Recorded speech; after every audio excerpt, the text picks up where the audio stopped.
इसका इनॉग्रेशन प्रधानमंत्री को नहीं करना चाहिए, क्योंकि ये theory of separation of powers का वायलेशन है। लेजिस्लेचर इंडिपेंडेंट है, पार्लियामेंट इंडिपेंडेंट है एग्जीक्यूटिव से, जो प्रधानमंत्री है, पार्लियामेंट इंडिपेंडेंट है जुडिशरी से, जो सीजीआई हेड करते हैं उसको। तो इसीलिए हम इसका अपोज कर रहे हैं कि प्रधानमंत्री को, वजीर आजम मोदी को इस नई पार्लियामेंट की बिल्डिंग का इनॉग्रेशन नहीं करना चाहिए, क्योंकि ये theory of separation of powers का ग्रॉस वायलेशन है। ये स्पीकर के डोमेन में, लेजिस्लेचर के डोमेन में एग्जीक्यूटिव इंटरफेयर हो रहा है। This is my personal view. It stems from both a gross misrepresentation of the nature of the occasion. You are celebrating India, the mother of democracies, the world's largest democracy, now the 5th largest economy in the world, going in the direction of the 3rd largest economy in the world. And you want to disassociate yourself from that. You're disassociating yourself from India, from what is Indian civilization, culture, and Indian democracy. I mean, in 1926, when this became the physical building of the Imperial Legislative Assembly, to 1947 till it was then. But in 1947, who was in power then? They're going back on their own past.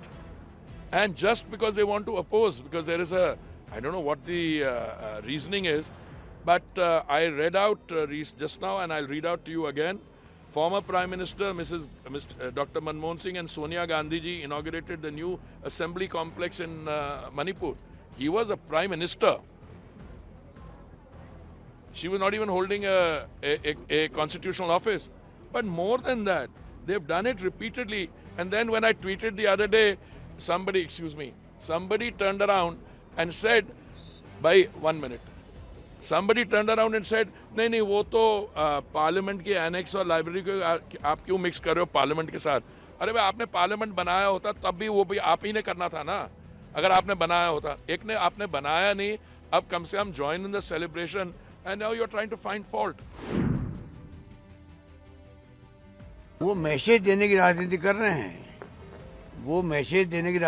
हैं, देखिए सब कुछ ठीक है। हार इतनी भयंकर हुई है कर्नाटक के अंदर, इसलिए वो जल्दी उसका उद्घाटन कर रहे हैं, बताने के लिए कि सब कुछ ठीक ठाक है, और ठीक ठाक है नहीं। देखो, I am surprised by this kind of an allegation.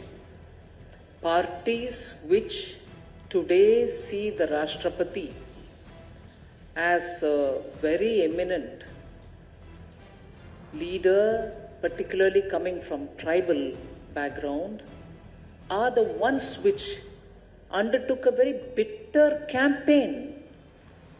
I do not wish to recall the kind of words they used at that time.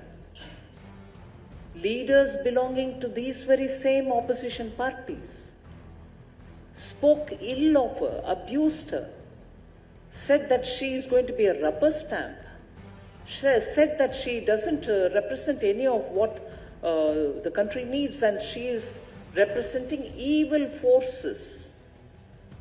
Obviously, they had the RSS in mind, and also said she is just not going to perform because she's chosen and she'll only be a rubber stamp. The very same people today also chose someone to contest against her. प्रधानमंत्री खुद करते हैं, ये राष्ट्रपति करना चाहिए। पहले foundation करते वक्त भी वो उस वक्त के जो शेड्यूल कास्ट समाज से आए थे, दलित समाज से, उनको फाउंडेशन पे नहीं बुलाया। इस वक्त इस इनॉग्रेशन को भी वो शेड्यूल ट्राइब मुर्मा जी है, और ये बोलते हैं हम शेड्यूल कास्ट शेड्यूल ट्राइब्स को इतना महत्व दिया। अरे जिस जगह महत्व देना है, उनकी गरिमा बढ़ाना है, उस जगह तुम उनको देते नहीं, और बात के लिए, अपने वोटों के लिए ये बात कहकर दूर हो जाते। These people have no veneration for the parliament or the sanctity of the parliament. They have They are talking about the president. They have boycotted the president's address numerous times. They have, constantly been disrupting the parliament. They have been disrupting the rights of members to speak in the parliament, getting into wells, throwing things. They have absolutely no respect for the parliament. Now, this is a great occasion for the country, and yet they play divisive politics. सबसे पहला ये सवाल हमने भी उठाया था central Vista project के बारे में कि देश की आर्थिक स्थिति खराब है, फिर भी लाखों करोड़ों रुपया, सैकड़ों करोड़ रुपया खर्चा करके जिस तरह से प्रोजेक्ट को सिर्फ प्रधानमंत्री की इच्छा के लिए बनाया, क्या उसकी जरूरत थी? आज जो देश की संसद की इमारत है, पार्लियामेंट हाउस है, वो और 100 साल चल सकती है। इस देश में जो इमारत है उससे भी पुरानी इमारतें इटाली में, ब्रिटेन में, फ्रांस में है, वो अब तक चल रही है।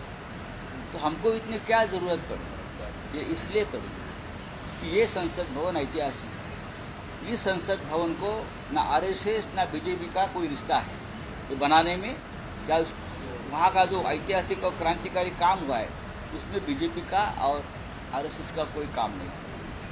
तो एक नया इमारत बना के सिर्फ एक ऐसा हम कोनशिला लगाएंगे inaugurated by prime minister Narendra Modi, इसके लिए खर्चा हुआ है। लेकिन वो भी ठीक है, लेकिन देश के राष्ट्रपति इस राष्ट्र के संविधान की प्रमुख है। देश की हमारी राष्ट्रपति जो एक आदिवासी महिला है, वो पार्लियामेंट की कस्टोडियन है। आप उनको नहीं बुला रहे, उनको निमंत्रित नहीं कर रहे, उनके हाथों से नए संसद भवन का उद्घाटन करना ये प्रोटोकॉल है, लेकिन आप नहीं कर रहे हो। आप उसका एक पॉलिटिकल इवेंट कर रहे हैं, प्रधानमंत्री के हाथों से उद्घाटन करें। इसलिए इस देश के सभी अपोजिशन पार्टी ने निर्णय लिया है कि हम उस कार्यक्रम के ऊपर बहिष्कार करेंगे और उस बहिष्कार में शिवसेना भी शामिल है। देखिए, कांग्रेस और उनके साथ जो पार्टियां बहिष्कार कर रही है उनका लोकतंत्र पर विश्वास नहीं है। ये केवल संसद भवन नहीं है, 140 करोड़ जनता की आस्था का ये मंदिर है और नए भारत की ताकत का ये एक प्रतीक है कि 3 या 4 साल में इतना बड़ा संसद भवन भारत बना सकता है। इसको देखकर पूरी दुनिया अचंभित है। लेकिन इन नेताओं का दोगलापन देखिए, ये कहते हैं कि राष्ट्रपति जी ने उद्घाटन करना चाहिए और इसलिए बहिष्कार कर रहे हैं। तो इंदिरा जी ने संसद की एनेक्स बिल्डिंग का उद्घाटन किया, तब ये बात क्यों नहीं आई? महाराष्ट्र के विधान भवन का उद्घाटन इंदिरा जी ने किया, तब ये बात क्यों नहीं आई? राजीव जी ने संसद की लाइब्रेरी का उद्घाटन किया, उस समय ये बात क्यों नहीं आई? तमिलनाडु के विधानसभा के उद्घाटन में सोनिया जी थी, उस समय ये बात क्यों नहीं आई? नीतीश कुमार जी ने बिहार के विधान भवन का जो सेंट्रल हॉल है उसका उद्घाटन किया, तब राज्यपाल जी को क्यों नहीं बुलाया गया? मणिपुर के इम्फाल में मनमोहन सिंह जी और सोनिया जी ने विधान भवन का उद्घाटन किया, तब तो फिर राज्यपाल जी को बुलाना चाहिए था, राज्यपाल जी को नहीं बुलाया गया। असम की विधानसभा का उद्घाटन कांग्रेस के तरुण गोगोई जी ने किया, राज्यपाल जी को न्योता नहीं दिया गया। आंध्र के मुख्यमंत्री ने 2018 में विधान भवन का उद्घाटन किया, राज्यपाल को नहीं बुलाया गया। 2014 में झारखंड के मुख्यमंत्री हेमंत सोरेन ने वहां के विधान भवन का उद्घाटन किया, राज्यपाल जी को न्योता भी नहीं दिया। सोनिया जी ने छत्तीसगढ़ की विधानसभा का शिलान्यास किया, उस समय सोनिया जी तो मात्र संसद सदस्य थी, किसी पद पर नहीं थी। फिर तब बहिष्कार क्यों नहीं हुआ? तब राज्यपाल जी की याद क्यों नहीं आई? पश्चिम बंगाल में ममता बनर्जी जी ने जो उनकी गोल्डन जुबली बिल्डिंग है उसका उद्घाटन किया, उस समय इस बात की याद क्यों नहीं आई? दिल्ली में मुख्यमंत्री अरविंद केजरीवाल जी ने विधानसभा रिसर्च सेंटर का उद्घाटन किया, उपराज्यपाल को तो निमंत्रित भी नहीं किया। तेलंगाना में विधान भवन का उद्घाटन हुआ, मुख्यमंत्री केसीआर ने किया, उस समय राज्यपाल जी को न्योता नहीं दिया। तो जब ये करेंगे तो लोकतांत्रिक और प्रधानमंत्री मोदी जी जब नए संसद भवन का उद्घाटन करते हैं और जन जन की आस्था का प्रतीक इस प्रकार का संसद भवन जिसको देखकर पूरी दुनिया अचंभित है, ऐसे समय बहिष्कार की बात करना दोगलापन है, ये लोकतंत्र विरोधी है। इनको देश के साथ कोई लेन देन नहीं, देश के संविधान के साथ लेन देन नहीं, देश के लोकतंत्र के साथ लेन देन नहीं। ये केवल कुर्सी के लिए राजनीति करने वाले लोग हैं।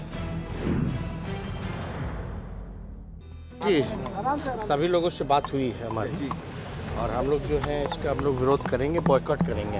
तो पहला सेशन है, हम लोगों का मानना है कि राष्ट्रपति जी जो हैं उनसे जो है उद्घाटन कराना चाहिए था, क्योंकि पार्लियामेंट के जो हेड होते हैं एक तरह से वो राष्ट्रपति ही होता है और उनसे ना करा करके ये कहीं ना कहीं से राष्ट्रपति जी का अपमान जो है वो किया जा रहा है। तो हम लोग चाहते हैं कि पहला जो सेशन जो है जो उद्घाटन जो भी हो रहा है इसका सभी विपक्ष के दल मिल करके जो है बॉयकॉट कर। देखिए, इतना ही मैं कहना चाहता हूँ, पहले तो हिस्टोरिकल इवेंट है, सब में पॉलिटिक्स करना ठीक नहीं है। This is not good, this is not the time of politics. This is after almost more than a century a historical thing is happening. So boycotting and making issue out of a non-issue is most unfortunate. I once again appeal them to reconsider their decision and kindly join in this historical function. And मैं सभी से आग्रह करता हूँ reconsider करके आप कृपया हाजिर हो जाए। सर वो कह रहे हैं राष्ट्रपति का अपमान है इसलिए ये तो बिल्कुल ठीक नहीं है, के कारण है। ये बिल्कुल ठीक नहीं है। स्पीकर साहब कस्टोडियन ऑफ द पार्लियामेंट होता है। कभी भी स्पीकर साहब ने प्रधानमंत्री जी को इनवाइट किया है और इसके साथ ही साथ पार्लियामेंट प्रीमाइसेस में ही पहले प्रधानमंत्री जो थे उन लोगों ने भी बहुत बिल्डिंग वगैरह उद्घाटन किए है। तो इसीलिए ये ऐसे कारण लेके एक ऐसा अच्छा कार्यक्रम बायकॉट करना ये बिल्कुल ठीक नहीं है। मैं बार बार निवेदन करना चाहता हूँ, आप रिकंसिडर करके कार्यक्रम में आ जाइए।